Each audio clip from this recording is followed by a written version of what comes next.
जी, अस्सलाम वालेकुम। आज हम डिस्कस करेंगे हाइपोग्लाइसीमिया।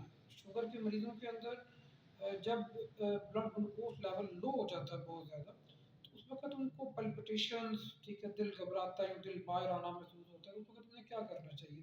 एक तो अर्जेंटली अपने पास ऐसी चीज़ें रखें जैसे कैंडीज़, चॉकलेट्स वग़ैरह, ताकि फ़ौरन जो है इसको कंट्रोल कर सकें। इसके अलावा घर में मौजूद है तो ग्लूकोज़ रखें, फ़ौरन आप 1-2 चम्मच ग्लूकोज़ के गिलास पानी में डाल के वो पिएँ। चीनी भी पी सकते खा सकते हैं।